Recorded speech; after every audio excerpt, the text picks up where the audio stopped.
berdoa dengan mengucap syukur. Haleluya. Amin. Juga. Ya. Sebelumnya saya mau kesaksian dulu ya. Saya kesaksian ini saya berharap jangan hanya saya yang alami.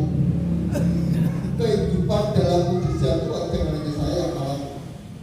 Saya ingin kita semua tuh alami. Ya, pertama saya ingin kita tuh mengerti. Ujian penyembahan itu bukan nyanyi. Jadi jangan asal nyanyi aja.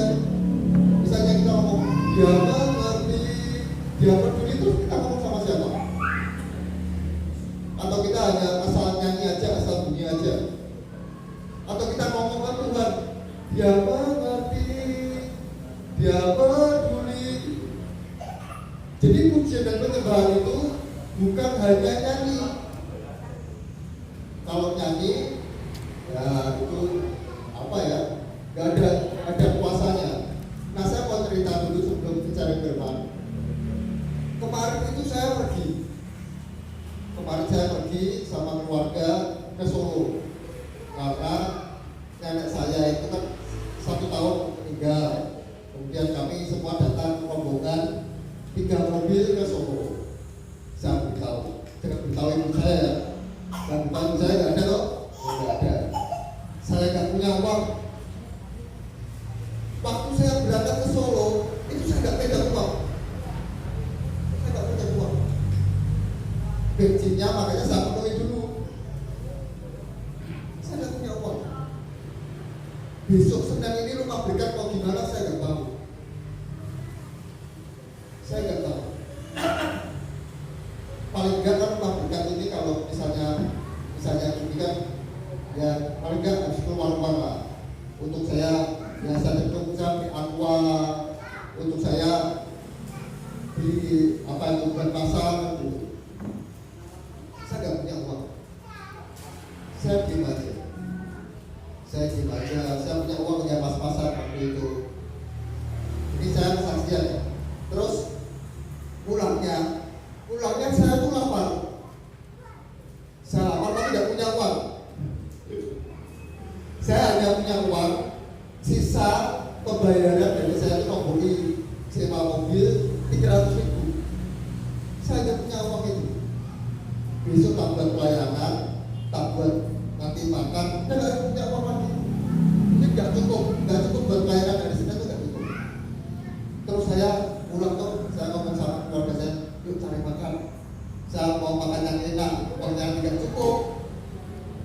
Terus saya cari apa? Makan yang murah, tahu kupat. Karena saya tahu kupat itu murah. Kan saya lama tinggal di Solo. Tahu kupat itu harganya di bawah 10.000 lah. Ya paling 10.000 lah, itulah. Gak apa-apa, berarti 100.000 cukup untuk makan bareng-bareng. Saya itu doa sama Tuhan, saya mau bicara Tuhan, saya gak punya uang. Tapi kau ajari aku gini Tuhan. Beri makan orang-orang. Tuhan itu gak punya uang, gak punya apa-apa. Dia beri makan orang-orang. Beri makan 15.000 orang. Ya 5.000 laki-laki, belum termasuk wanita dan anak-anak. Sama aja wanitanya juga suaminya, ya. Jadi 5.000 tambah 5.000, tambah anaknya 1, 15.000 orang diberi makan. Saya mau goes, tak beri makan. Saya gitu. Ya sekarang nggak usah bisnisnya gimana, nggak mungkin ya, ceritanya gimana nggak mungkin. Ngomong ibu saya nggak ada, ibu saya cerita. Saya tahu ibu saya itu saya punya uang terus. Ya, terus kemudian terus makan, tinggal 200.000. Tak pikir 200.000 nanti biar buat yang penting dulu lah, yang apa.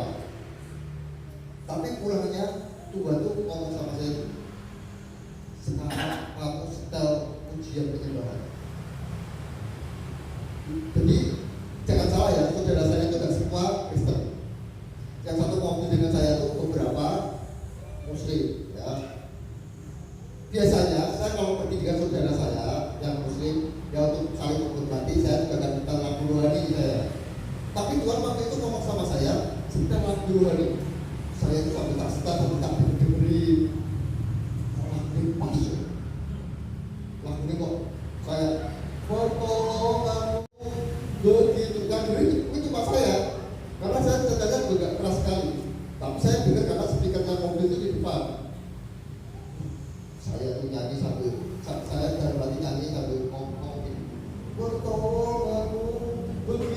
yang saya percaya Tuhan tolong saya. Saya nggak percaya. Jadi pujian penyembah itu bukan nyanyi, tapi kita ngomong ke Tuhan. Pertolonganmu Tuhan begitu aja. Dia mengerti, dia peduli persoalan yang aku alami. Ini bukan nyanyi, saya ngomong ke Tuhan. Jadi jangan hanya nyanyi, salah kok nyanyi. Dia punya kuasa. Karena di dalam pujian penyembah itu punya kuasa. Ya, bisa dengerin sampai rumah, sampai masuk garasi saya masih dengerin. Puji Tuhan. Jam 1 malam ada orang yang berkati dipakai Tuhan berkati saya. Saya pagi itu bangun, iya tapi tak pilih kok. Tak pilih kalian dan Tomeri, nggak usah. Tapi mujizat Tuhan itu benar-benar nyata, benar-benar nyata. Ya saya itu punya tanggungan beberapa hal dan salah satunya transfernya itu bisa untuk bayar angsuran rumah. Masih kurang. Ibu saya kalau tahu, ibu saya nggak tahu, kalau tahu itu harga ya ternyata. Benar banyak. Untuk saya itu luar biasa. Saya itu pagi sampai dua itu kalau benar luar biasa. Tadi yang lagunya pertama nanti mau tak pernah terlambat. Ya, ada lagunya gitu ya. Bapa kau sungguh baik, kasihmu melimpah hidupku. Bapakku berterima kasih berkat-Mu hari ini yang Kau sediakan bagiku. Gunakan syukurku buat hari yang Kau beri. Tak habis-habisnya kasih dan rahmat-Mu selalu baru dan tak pernah terlambat, gak pernah terlambat. Tapi itu bukan hanya nyanyian, kita harus ngomong sama Tuhan. Ini penting saya katakan karena saya ingin saudara itu mengalami seperti yang saya alami. Jangan hanya saya yang alami. Saya itu hidup dengan Tuhan. Ibu saya itu bukan pengusaha kaya, anak saya yang biasa aja semua. Rumah berkat ini mengandalkan Tuhan. Mau mengandalkan saya enggak, kayak sama orang sebelumnya. Saya mengandalkan Pak Lukas Soko, Rasul Kerjo. Saya pernah ada orang yang terlantar di sini. Terus dibawa masuk sama Pak Daud, dikasih makan, disuruh tinggal, terus ngomong-ngomong sama saya. Jadi dulu rumahnya mana, tinggalnya di mana, mau saya antar ke mana. Terus semuanya biasa begini, mau ngantar, apa bisa ngantar gitu. Lalu saya harus pindah aja dibantu orang, betul gak? Jadi kalau rumah berkat mengandalkan siapa? Pak Lukas, ya jelas. Orang ketawa, diandalkan bisa apa saja. Saya berkali-kali ngomong, saya nggak bisa apa-apa. Nggak bisa apa-apa. Saya hanya mengandalkan Tuhan. Ini yang terjadi dalam hidup saya. Dan ini yang saya alami. Saya berharap saudara semua juga kalah. Jadi kalau saudara punya masalah, punya apa, jangan nyanyi, jangan. Kalau nyanyi ikut kontes Indonesian Idol atau apa, kita memuji dan nyembah Tuhan. Pertolonganmu begitu ajaib. Kalau saya ngomong sama siapa, Pak Parno, pertolonganmu begitu ajaib, Pak Parno aja nggak bisa nolong apa ya gitu kan.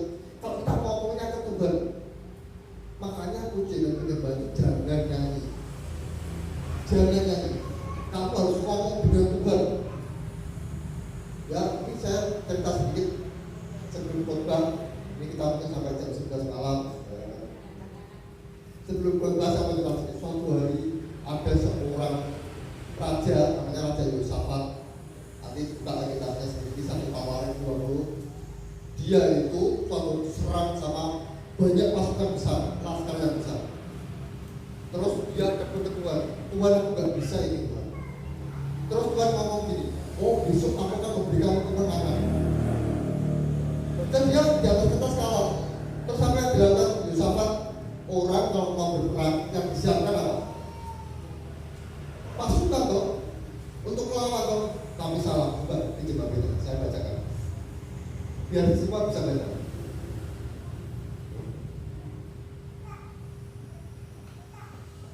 Di 1 Tawarik 20 ya, coba ya. Semua bisa baca. Apa yang disiapkan Yosafat waktu itu?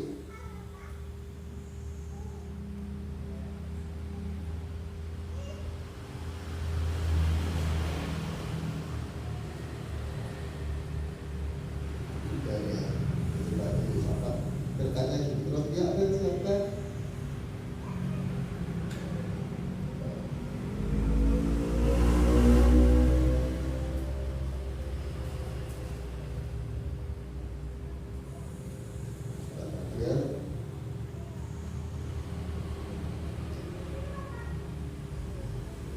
ya ini di ayat 21. Setelah ia berunding dengan rakyat, ia mengangkat orang-orang yang akan menyanyi nyanyian untuk Tuhan, memuji Tuhan dalam pakaian kudus dan semarak. Pada waktu mereka keluar di muka orang-orang bersenjata sambil berkata, nyanyikanlah nyanyian syukur bagi Tuhan, bahwasanya untuk selama-lamanya kasih setia. Yang disiapkan buat pasukan, yang disiapkan apa? Laskar pujian.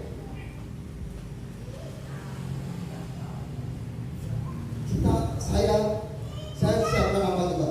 Tuhan akan punya uang, maka tak siapkan motor saya, TV saya, kulkas saya, dan saya jual gitu. Enggak, masih ada semua tuh, masih TV-nya masih ada semua. Saya siapkan pujian. Yosafat yang disiapkan pujian. Kemudian dikatakan, ketika mereka mulai bersorak-sorai dan menyanyikan nyanyian pujian, dibuat-buatlah penggandengan terhadap Bani Amon dan Moab dan orang-orang dari pegunungan Seir yang hendak menyerang Yehuda sehingga mereka terpukul kalah. Coba ya, kita baca selanjutnya aja yang enak. Bacanya yang enak aja. Setelah puji-pujian, kemudian yang nyerang itu kalah semua, dikalahkan Tuhan. Kemudian lalu Yosafat dan orang-orangnya turun untuk menjarah barang-barang mereka. Mereka menemukan banyak ternak, harta milik, pakaian, dan barang-barang berharga yang mereka rampas itu lebih banyak daripada yang dapat dibawa. 3 hari lamanya mereka menjarah barang-barang itu karena begitu banyak. Jalannya apa? Bukan nyanyi loh ya. Kalau nyanyi ikut Indonesia Handel. Di kamar mandi itu nyanyi satu ditambah satu ya nyanyi. Ini pujian penyembahan, dia nggak nyiapkan pasukan. Jadi kalau zaman dulu orang perang, itu mereka membawa barang-barang, membawa ternak, membawa apa untuk makan mereka di perjalanan. Itu akhirnya karena mereka mati dulu-duluan sendiri, dikalahkan Tuhan, diambil sama Yosafat. Ya, jadi sekali lagi saya cerita ini supaya bukan hanya saya yang alami, tapi juga semua teman-teman yang alami. Ya, ingat kalau ada masalah, puji Tuhan. Sorak-sorai haleluya, haleluya. Gerakan tidak apa-apa, saya itu seringkali tantangannya nggak gampang. Ya saya dalam pujian penyembahan di tengah orang-orang yang nggak seiman, saya sih biasa aja. Pikir saya, ya saya nggak terlalu mikir, karena itu saya itu. Oke, itu hanya tambahan yang saya ingin sampaikan supaya teman-teman ini, saudara-saudara semua, Bapak Ibu semua bisa tahu. Tapi hari ini saya ingin sharing tentang berjumpa dengan Tuhan. Kita baca di Yohanes 4 ayat 39 sampai 42 ya. Di sini aja.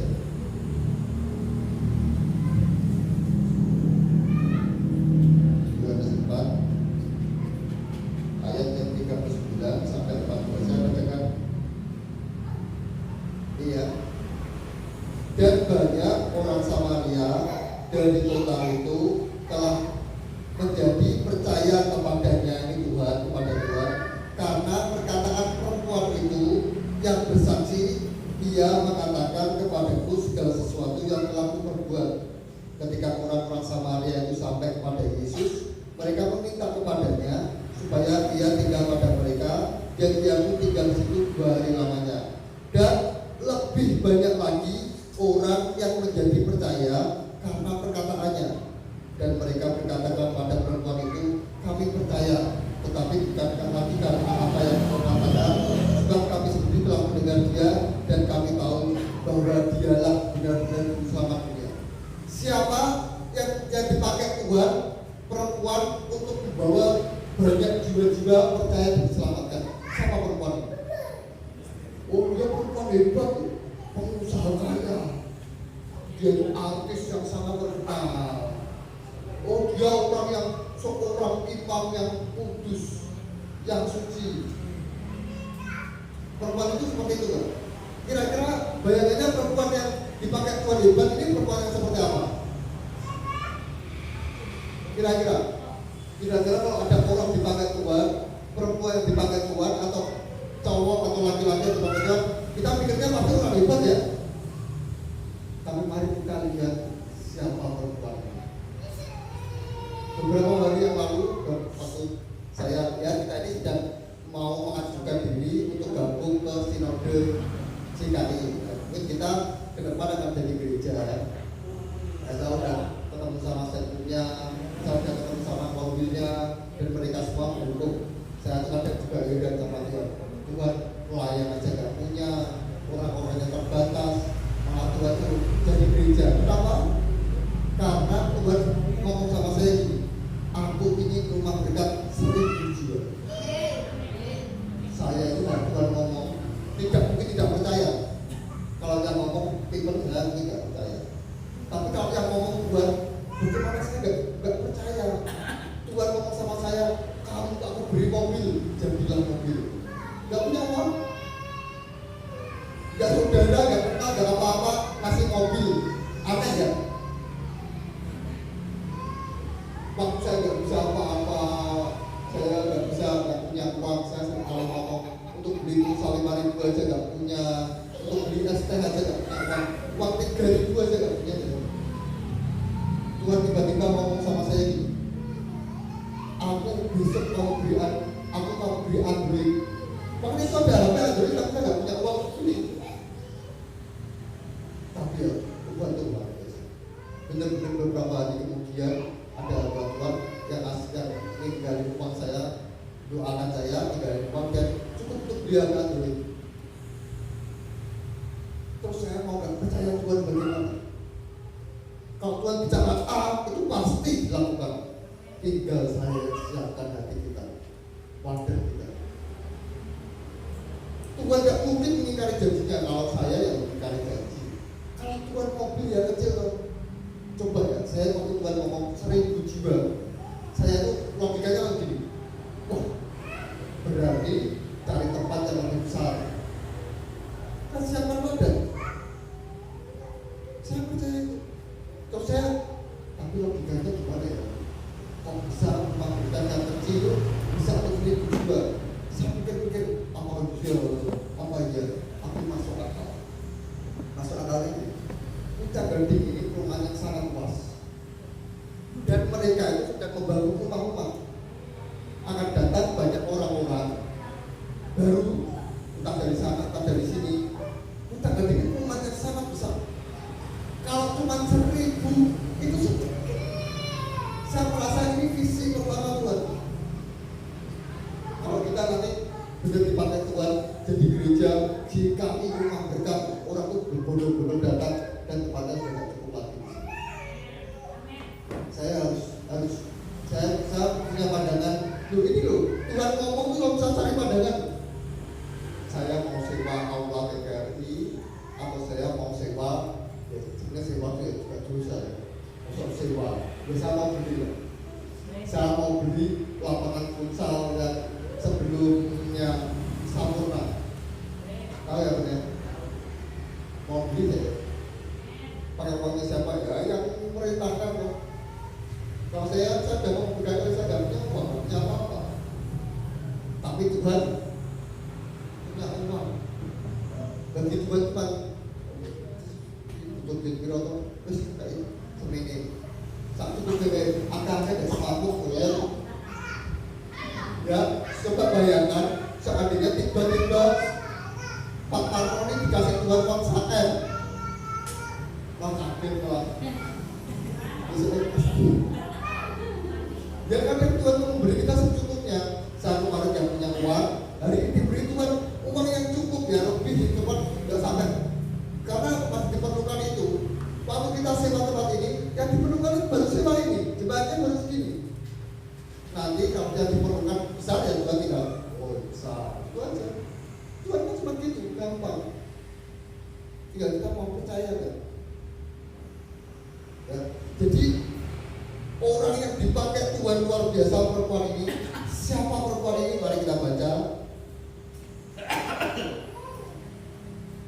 dari ayat yang pertama. Ya, saya baca sambil cerita. Ketika Tuhan Yesus mengetahui bahwa orang-orang Farisi telah mendengar bahwa ia memperoleh dan membaptis, ayat berapa? Ayat 5 tadi. Bahwa ia memperoleh dan membaptis lebih banyak daripada Yohanes, meskipun Yesus sendiri tidak membaptis melainkan murid-muridnya. Nah, dia ketiga, Tuhan Yesus pun meninggalkan Yudea dan kembali lagi ke Galilea. Ia harus melintasi daerah Samaria. Maka sampailah ia ke sebuah kota di Samaria yang bernama Sikar, dekat tanah yang diberikan Yakub dahulu kepada anaknya Yusuf. Di situ terdapat sumur Yakub. Yesus sangat letih oleh perjalanan, karena itu ia duduk di pinggir sumur itu hari kira-kira pukul 12 siang. Maka dari lapornya perempuannya datang. Maka datanglah seorang perempuan Samaria. Perempuan Samaria. Jadi orang Samaria itu dianggap orang yang rendah. Perempuan yang nggak berharga. Karena zaman dulu itu terbagi dua Israel itu. Namanya Yehuda, kerajaan Yehuda, dan kerajaan Israel yang namanya Samaria. Orang Samaria itu rajanya ya orang-orang berdosa, yang akhirnya mereka diserang oleh bangsa Asyur, dibuang ke pembuangan, kemudian yang didatangkan ke situ orang-orang asing. Jadi bangsa campuran, kan tidak dianggap bukan anak Tuhan lah. Orang perempuan yang tidak dianggap ini perempuan, jadi bukan artis terkenal ya, bukan pengusaha kaya, bukan golongan pendeta, pendeti. Kalau perempuan itu apa ya pendeta ya? Pendeti. Bukan ya, bukan. Tapi dia perempuan Samaria yang hendak menimba air. Kata Yesus kepadanya, berilah aku minum. Sebab murid-muridnya telah pergi ke kota membeli makanan. Maka kata perempuan Samaria itu kepadanya, masakan engkau seorang Yahudi, ya dia orang Yahudi, minta minum kepadaku seorang Samaria, sebab orang Yahudi tidak bergaul dengan orang Samaria. Jawab Yesus kepadanya, jika engkau tahu tentang karunia Allah dan siapakah dia yang berkata kepadamu, berilah aku minum, niscaya engkau telah meminta kepadanya dan dia telah memberikan kepadamu air itu. Kata perempuan itu kepadanya, Tuhan, engkau tidak punya timba dan sumur ini amat dalam. Dari manakah engkau memperoleh air hidup itu? Adakah engkau lebih besar daripada bapa kami Yakub yang memberikan sumur ini kepada kami dan yang telah minum sendiri dari dalamnya, ia serta anak-anaknya dan ternaknya? Jawab Yesus kepadanya, barang siapa minum air ini, ia akan haus lagi. Tetapi barang siapa minum air yang akan kuberikan kepadanya, ia tidak akan haus untuk selama-lamanya. Sebaliknya, air yang akan kuberikan kepadanya akan menjadi air di dalam dirinya yang terus-menerus memancar sampai kepada hidup yang kekal. Kata perempuan itu kepadanya, Tuhan, berikanlah aku air itu supaya aku tidak haus dan tidak usah datang ke sini lagi untuk menimba air. Kata Yesus kepadanya, pergilah, panggillah suamimu dan datang ke sini. Kata perempuan itu, aku tidak mempunyai suami.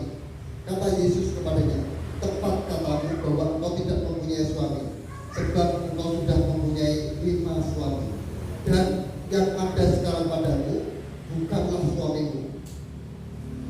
Dalam hal ini, engkau benar. Siapa perempuan itu? Perempuan Samaria. Itu perempuan yang punya 5 suami, sudah pegangan, sekarang kumpul sapi sama dua ini kan tidak menikah. Yang ada sekarang padamu bukanlah suamimu. Pertama perempuan Samaria dan gak dianggap. Kedua perempuannya gak benar, gak jalan. Ya itu Pak. Kata perempuan itu kepadanya, Tuhan nyata sekarang padaku bahwa engkau seorang nabi.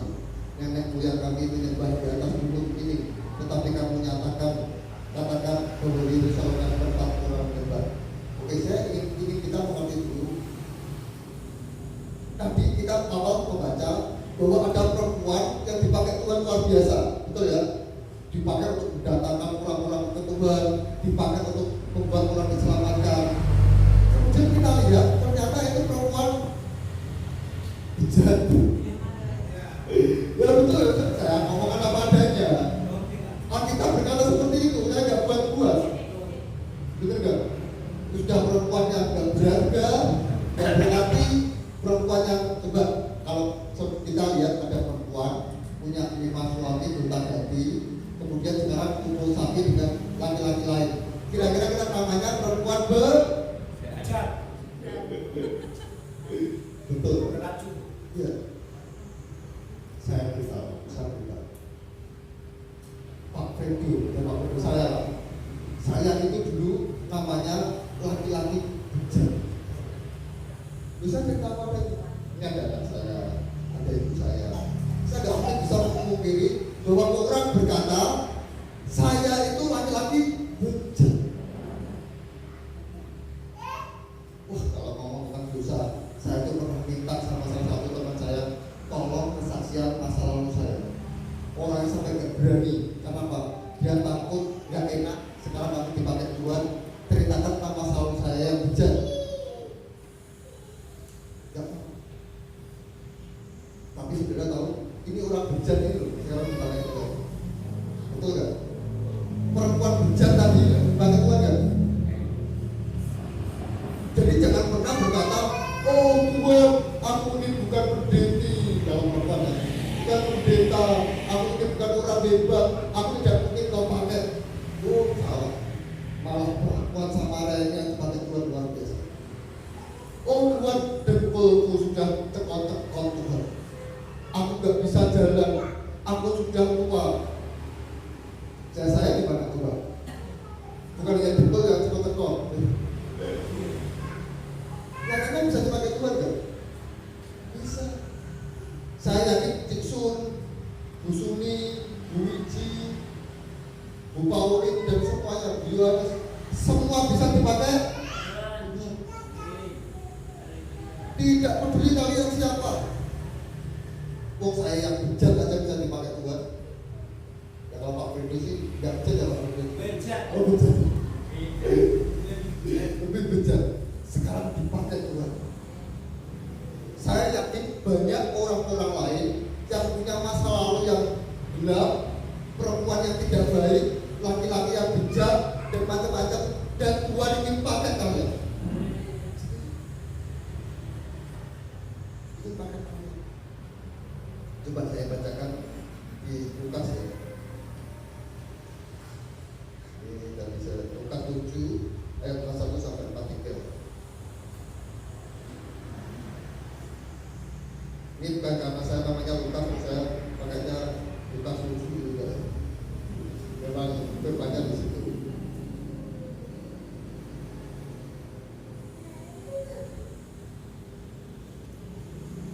Oke ya. Ini perhatikan. Ini Tuhan Yesus yang ngomong. Ada 2 orang yang berhutang kepada seorang pelepas uang. Pelepas uang itu mungkin kalau sekarang rentenir ya, atau mungkin seorang itu ya, pendidik lah, namanya gitu ya. Ada 2 orang yang berhutang kepada seorang pendidik. Yang seorang berhutang 500 dinar, yang lain 50. Yang seorang hutangnya 500.000, yang satunya lagi 50.000. Karena mereka tidak sanggup membayar, maka Bang Kikil itu menghapuskan hutang kedua orang itu.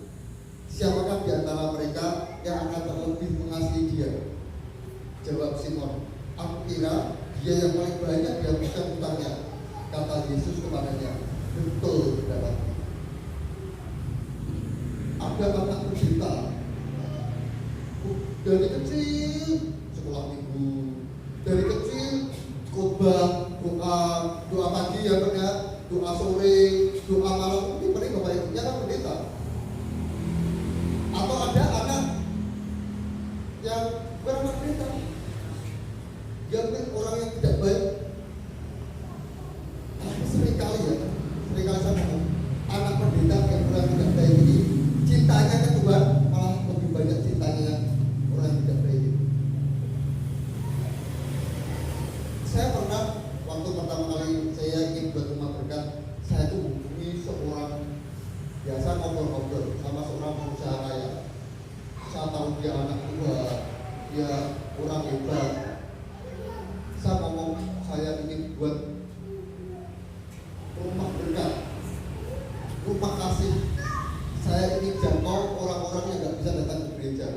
Saya ingin orang-orang miskin bisa datang, yang nggak bisa dijemput, yang stroke, yang sakit, yang bukan diajak datang. Saya ingin punya persekutuan seperti itu. Orangnya bilang, gimana? Oh, itu berapa? Dananya begitu besar. Saya nggak bisa, nggak mau. Saya kenapa? Cinta saya itu Tuhan.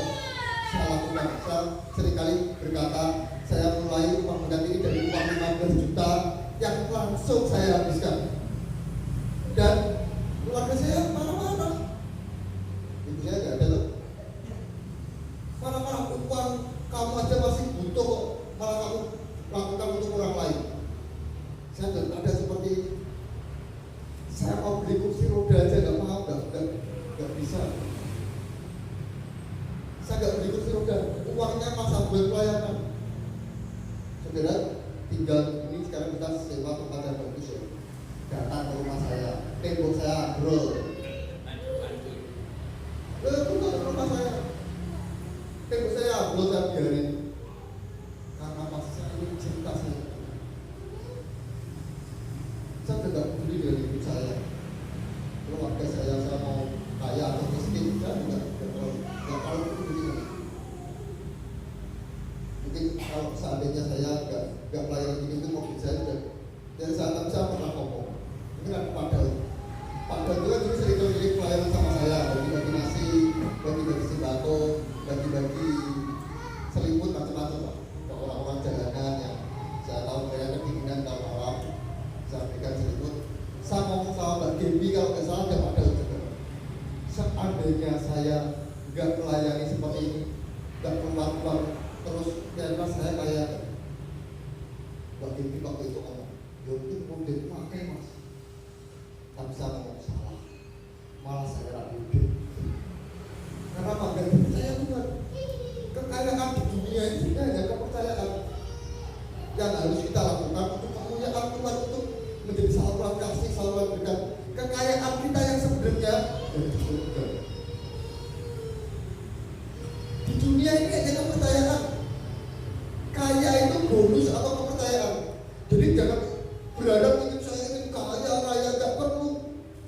Kalau saudara bisa dipercaya Tuhan, saudara akan berkat. Kecuali kalau kayanya nggak dalam Tuhan ya, kayak apa babi ngepet, apa terus gembel, ada begitu nggak ada? Udah ada.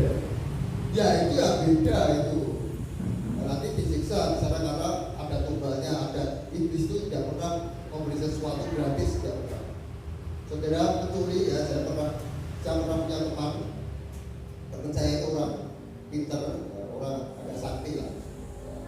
Ini saya cerita tentang masalah saya kerja. Ya. Kemudian suatu hari saya itu berdua minum. Saya cuma berdua aja minum. Dia pakai celana pendek dan lepas kaos. Karena orang minum itu kan panas. Terus saya udah minum banyak. Tiba-tiba kalau di Solo itu kurang jualan sate itu pakai lintingan, linting gitu. Jadi di rodanya dikasih lintingan gitu.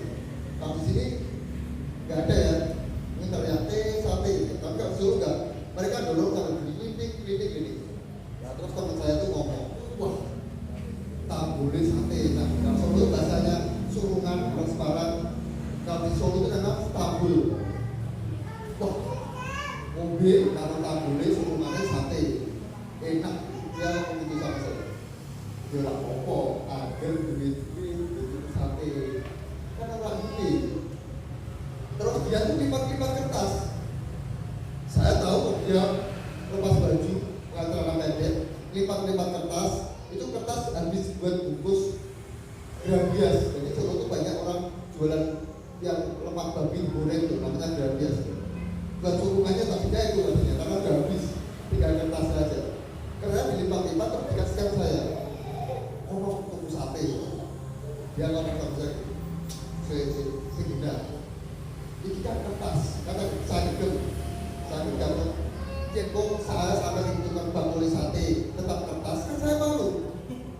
Betul gak? Terus dia mau, yowis buka buka, ternyata jadi uang 10.000. Saya berikan sate, saya pulang. Besoknya setelah sama-sama sadar, saya datang ke rumahnya. Wes tak kerja, gawe duit baik, tak perlu kertas segakan, kayak gitu. Iya dong. Ya gue gawe kertas kompor kosong-kosong kayak gitu tuh. Saya tak boleh kertas. Dia cerita bahwa dia tuh dalam ilmu ngaji itu karena dia cuma ingin tahu. Jadi kalau teman-temannya bisa, dia juga ingin tahu lakon ini cara menjalannya gimana. Dan dia cerita itu sebenarnya uangku sendiri. Jadi itu uangku 100.000 atau 1 juta untuk besok, tapi tak ambil sekarang 10.000. Dia akan ngomong gitu. Jadi rezekinya dia diambil sekarang dan dia harus menanggung lebih besar. Dia cerita ini sahabat akrab saya. Tapi ke saya kalau bisa kan saya mau keluar kertas saja ya sekilo kan gitu. Jadi uang semua. Ternyata jadi ilmu iblis itu pasti ada tanggungan yang harus dibayar. Dan itu pasti lebih besar. Entah itu rezeki, entah itu nyawa, entah itu apa. Ya, jadi kehidupan itu kita harus tahu bahwa rezeki itu dari Tuhan. Saya sekarang tidak mau nakal-nakal. Diajak orang mencuri, diajak orang saya tidak mau. Karena apa? Itu merusak rezeki saya sendiri. Artinya suatu hari saya harus tanggung lebih besar. Suatu hari ya sebenarnya dalam Kristen itu akan tahu saya jelaskan kalau lebih banyak lagi. Tapi saya ingin fokus dulu ke ini dulu bahwa siapapun kita, masa lalu kita seperti apa, kita notabene-nya kayak apa, kita bisa dipakai juga. Tidak peduli tua, muda, anak kecil, buyutan atau apa, kita bisa dipakai juga. Jadi jangan pernah merasa, oh aku ini pakai kursi roda, aku ini sudah tua, dengkulku sakit, aku nggak mungkin bisa dipakai Tuhan, jangan salah. Saya tuh tahu Bumi Batu dulu suka ngijinin orang. Lu datang ke rumah berkah, ajak orang lu datang ke Pak Paro, sebentar nanti sering ya Pak Paro. Saya sekali lagi ngomong, kalau kita ajak orang datang ke Tuhan seperti orang Samaria itu, bukan untuk penuhi sumur, bukan, tetapi dikatakan tadi supaya mereka diselamatkan. Kita kan tadi baca tuh di ayat yang waktu yang Yohanes tadi, Yohanes 4 ayat yang 8 berapa juga.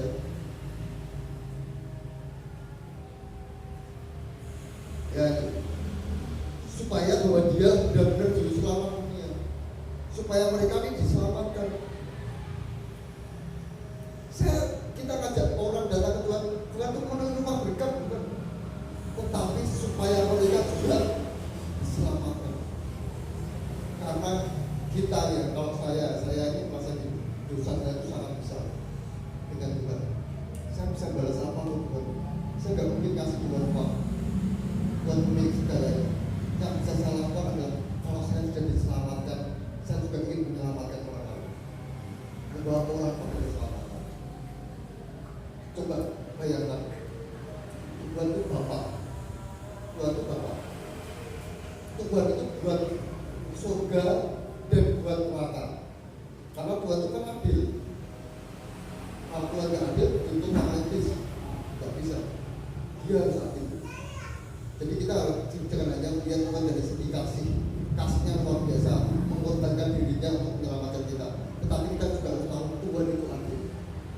Kamu menabur apa-apa, pasti itu hukum kan keadilan Tuhan. Kalau enggak Tuhan tuntut iblis.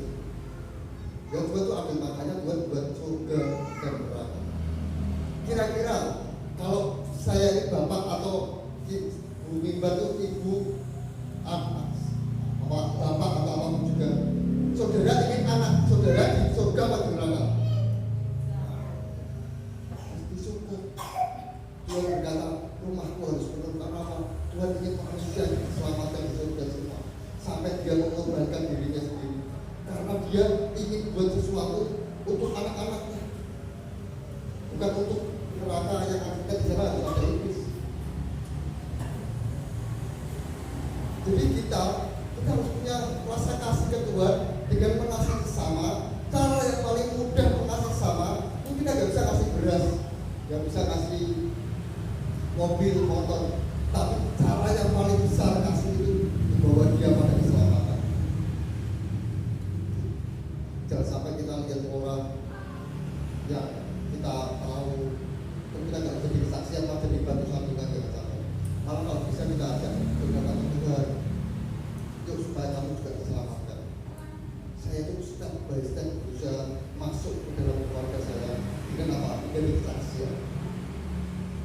Menjadi kesaksian bahwa Tuhan itu Tuhan yang menyelamatkan. Kita harus itu semua kita harus punya pikiran seperti pikiran Tuhan. Seperti perempuan ini, dia ajak dekat itu ada Tuhan, di sana ada Tuhan, ayo datang. Kemudian mereka datang, mereka berjumpa dengan Tuhan sendiri dan mereka diselamatkan. Ya, jadi saya berharap sharing firman Tuhan yang saya sampaikan hari ini membuat kita mengerti, ya nggak apa-apa, membuat kita mengerti bahwa siapapun kita, mau kaya, mau miskin, mau apapun juga, kita bisa dipakai Tuhan. Tapi jangan terus bejat dan bejat terus juga. Tuhan selalu berkata, jangan buat dosa lagi, supaya tetap setia dan hidup. Jadi kalau kita sudah berjumpa dengan Tuhan, kita dipakai Tuhan, masa lalu kita seperti apa, kita harus bertobat dan kita harus meninggalkan dosa. Harus seperti itu ya. Ya saya berharap rumah berkat ini suatu hari dipakai Tuhan luar biasa dan kita dipakai untuk Tuhan berkat. Saya masih punya visi besar. Saya punya visi besar. Saya ingin punya sekolah gratis di sini. Jadi orang-orang yang tak mampu bisa sekolah gratis. Saya masih punya visi besar, saya ingin punya klinik gratis. Saya ingin punya rumah singgah untuk orang-orang yang mungkin dalam perjalanan atau terlantar, mereka bisa sementara tinggal. Saya percaya ini bukan visi yang mustahil. Kalau Tuhan berkati kita, percayakan kita, sering mencoba, kita bareng-bareng bisa buat itu. Ya, karena saya melihat juga banyak di tempat kita ini, kita gandeng ini, banyak orang yang tidak mampu, jadi banyak orang yang tidak bisa menyekolahkan anaknya. Ya, saya itu agak lucu juga ya. Saya punya tetangga, dia sekolah di seberang gratis ya. Saya pikir kalau orang seberang bisa beli sekolah gratis, kenapa kita tidak? Ya saya punya visi yang besar. Saya ingin punya sekolah gratis, rumah singgah untuk orang-orang yang mungkin membutuhkan. Ya, saya tahu kita ini kan kita banyak ya. Kita banyak orang yang nggak kuat kontrak rumah, kemudian harus tinggal di ya nggak tahu ya nggak jelas. Ya banyak lah. Saya ingin punya rumah singgah seperti itu. Makanya saya ini sudah punya rencana mau singgah lagi tempat ini satu, tapi nggak permanen sih. Jadi non permanen. Saya beli yang untuk realnya, saya buatkan kayak rumah sakit itu, nanti dikasih tirai gitu. Saya udah beli realnya, udah beli untuk pemasangnya, sudah selesai, tinggal pasang aja. Saya berharap suatu hari nanti kalau misalnya buat ibadah ya bisa dibuka dulu, mungkin langsung lipatnya bisa dimasukkan ke kamar dulu. Tapi kalau nggak buat tempat ibadah bisa untuk misalnya ada orang yang memang membutuhkan untuk tinggal sementara, karena beberapa hari yang lalu ada orang di sini, orangnya tinggal di kamar, sementara Pak Daud dan istrinya harus tinggal di luar. Cuma saya juga mikir ya, terus kalau misalnya ada dua orang, satu perempuan, satu cowok, teman saya yang kemarin datang ke Mitra itu, mereka kan bisa yang cewek bisa sama, yang cowok bisa sama Pak Daud. Jadi kalau ada dua kamar kan enak. Ini banyak kan baru ribuan kecil. Ya suatu hari nanti kita punya penginapan untuk orang-orang yang benar-benar membutuhkan. Saya ingin semuanya gratis. Saya nggak ingin bayar, kalau bayar sama aja. Ya, ini sekolah tempat lain. Sekolah gratis saya ingin. Tapi yang mampu ya jangan sekolah di situ, mampu sekolah di tempat lain. Saya hanya ingin sekolah untuk orang-orang yang tidak mampu. Saya hanya ingin ingat rumah berkat orang yang tadi perlu saya tadi ngomong, wah ini butuh biaya besar. Nggak bisa Pak. Buktinya udah berapa tahun? 5 tahun. Mungkin saudara kita akan berpikir sekolah gratis, klinik gratis, penginapan gratis. Wah itu butuh biaya besar Mas. Saya nggak mampu. Sama, saya juga nggak mampu. Tapi Tuhan kita, saya yakin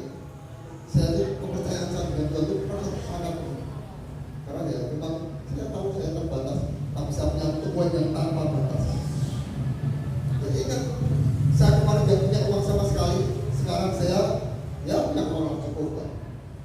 Betul ini saya cerita pada karena apa? Satunya Tuhan membuat mujizat.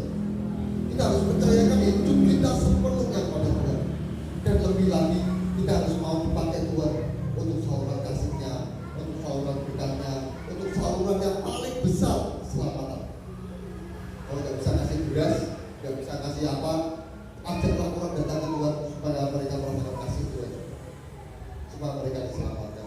Saya selalu berkata, saya akan fasilitasi semaksimal mungkin untuk orang-orang datang ke Tuhan. Caranya gimana? Saya akan terus fasilitasi. Entah itu bagaimana caranya. Ya, jangan sampai orang yang datang ke Tuhan nggak bisa hanya karena stroke, hanya karena miskin, hanya karena apa, jangan sampai. Mereka semua harus diselamatkan. Kalau orang lain yang mau ngurusi, Tuhan mau pakai saya untuk ngurusi. Ya, saya itu. Jadi saya nggak mau cari uang. Hidup saya di sini sementara. Saya ingin suatu hari nanti saya punya rumah di surga dan saya tinggal bersama Tuhan di surga. Ya, saya kira itu saja. Mari kita tutup dengan pujian tadi. Bapak atau Ibu baik.